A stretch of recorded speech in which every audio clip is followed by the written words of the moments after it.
Very warm welcome to the art vlog, art lovers. I love it when I come out and explore new places, and today has certainly been a series of firsts. It's been my first trip on the Elizabeth line. It's certainly the first time that I've come to Woolwich to view a piece of art. And it's going to be the first time, I think, that I'm asked to view art with my eyes firmly shut. Welcome, art lovers, to the Dream Machine.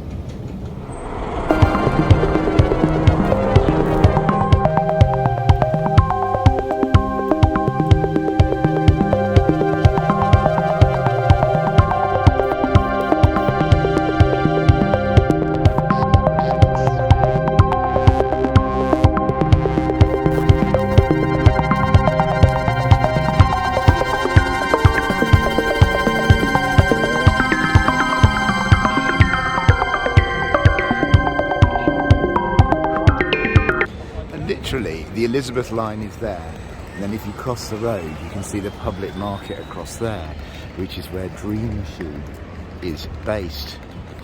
The box office is here, and then over there is the actual entrance, I think. The Dream Machine is inspired by the experimental artist Brian Gyson. Guy who was born in Britain to Canadian parents and is often considered American. Gyson was on a bus in the south of France, apparently, dozing as you often do on a warm summer's day, and the bus entered a tree-lined straight stretch of road. As he dozed, the beautiful sunlight flickered through the trees, triggering a kind of psychological explosion in his brain. Being an artist who'd been associated with by the Surrealists, in fact, he'd been kicked out of the Surrealists by Andre Breton, apparently, for insubordination, had also attracted a Dada. He rushed home to try and recreate this wonderful experience, and thus created the Dream Machine, a series of flashing lights that he claimed was the first piece of art you've got to experience with your eyes closed. He apparently had this experience in 1959 and created the Dream Machine by 1961. Today, the work of art that I'm about to experience out here in Woolwich, in southeast London, is inspired by the Dream Machine, but it's taken on a new twist. Since Gyson was creating in the 1960s, our understanding of the brain and neuroscience has developed, although there's still so much that we don't know.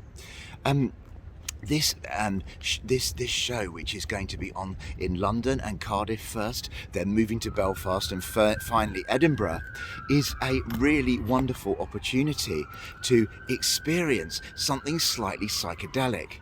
It's put on by the wonderful Jennifer Cook and her collective, with music by the Grammy-nominated composer and DJ John Hopkins, with the actual Dream Machine itself being built by the Turner Prize-winning architectural and artistic collective Ensemble.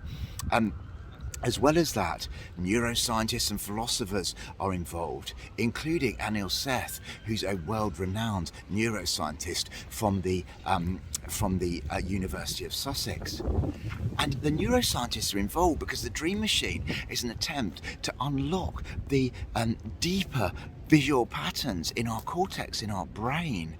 And almost to reveal the visual structures that exist in our subconscious. So as you can probably tell, I can't wait for this show. I'm not going to be able to take you in. Obviously, I assume I'm going to have to put my phone in a safe, because this is all about experiencing. And anyway, that defeats the point of what I'm led to believe the Dream Machine is, because ultimately, it's about what's going on with your eyes closed, what's going on in your brain.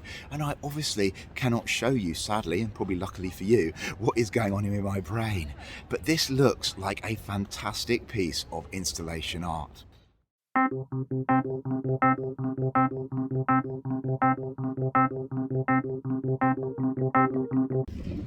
Wow, well, I'm back outside the Woolwich Arsenal, and I've just experienced one of the most incredible immersive art installation pieces that I've ever experienced. I absolutely loved Dream Machine. As I said earlier, I can't really show you much. The actual Dream Machine itself is a no mobile phone space, but the experience, well, I mean, I'm a bit lost for words, to be honest. It starts when you join 20, I think in our case 23 other people. In my case, they were strangers. Um, and you are sitting in a room rather awkwardly, and you're given a briefing about feeling comfortable and about the experience. And that was really well done, and I must do a big shout out to the staff at Dream Machine. They made the whole experience seamless and brilliant. And then you go into the Dream Machine itself, which is in this big public market, this hangar-like space, and it's been built. You can see from the outside it's very, very simple and plain. But once you go in, there's a circle of reclining seats where you sit down. You're given a blanket and a blindfold, and you're encouraged to close your eyes. You do some breathing exercises, and then you're given a little taste of the show to come. Now, I went for the high sensory experience, which is full-on loud music and light show. Obviously, if you are sensitive to light, you must do the deep listening and experience. But what happens is you close your eyes. You don't put the blindfold on unless you're uncomfortable. I didn't put it on at all. You lie back, and then your brain produces this incredible psychedelic show. I mean, I know it's really lazy to say it's a bit like a trip, and what would I know? But it is literally a blast of images. For me, many of them are abstract. They were chaotic, they were kaleidoscopic. In some cases, they were quite violent. In other cases, they were peaceful. In some cases, they were burning red. I suddenly saw an octopus emerge. And in my case, I saw some quite figurative images. At one stage, loads of little people were marching to my right. And a load of fish were swimming in the screen. At other times, as I say, it was much, much more abstract. Sometimes it was like an Escher painting with stairways leading into stairways.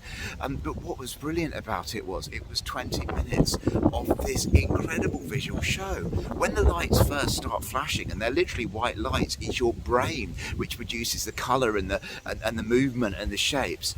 God, it was like a burning last. Like, I don't know if I can deal with this. You very quickly, and with your eyes closed, get used to sitting back and experiencing the show. I'm just blown away. I mean, I've been taken away. I didn't want it to end. I wanted to go straight back in.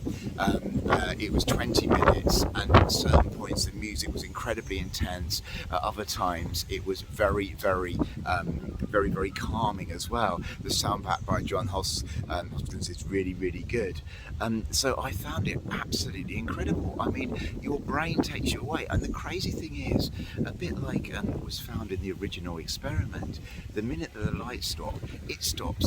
You actually can't imagine it going on when you can't imagine it stopping until it does. And then once it's finished and you're taken out of the Dream Machine, there's this rather wonderful reflective space, because this is meant to be a communal experience. And the reflecting bit is for me was one of the other most really enjoyable bits of the whole experience. You can reflect in any way you want. You can reflect individually if you're feeling a bit tripped out, and if you found the whole experience a bit full on, then you can sit on a beanbag and just look back at the sky and some screens. You can fill in an iPad survey which will get you to reflect on how you felt about the experience, or you can sit at this big round table and try and draw what you saw, and that's the point where you can talk to your fellow travellers. And what became really clear as I talked to the two people around me, I loved seeing their work, was that we had totally different experiences within our own brains, even though the lights that we saw were exactly the same. This show is incredible. I mean, I really recommend it. Is it great art? I don't know. I think it is. I mean, what it did do was take me out of my comfort zone. I absolutely loved it, and it's free. Yeah, and just one last thing. This is obviously a government-sponsored festival. Unbox. Originally, it was described as the Festival of Brexit, but this wonderful Dream Machine, which is going to London, Cardiff, Belfast, and Edinburgh, is a legal state-sponsored psychedelic trip. I wonder if that's what Theresa May and the Conservatives thought about when they were first announcing this festival. For me, it is the best of British art. It's creative, it's taking ideas from the past and repackaging them to a wonderful experience. I absolutely loved it. I am still buzzing. The weird thing is, the minute the lights come on, those psychedelic images go, but they're curiously addictive. I want to be back in that part of my brain. I wonder if I could buy myself a little personal dream machine from somewhere.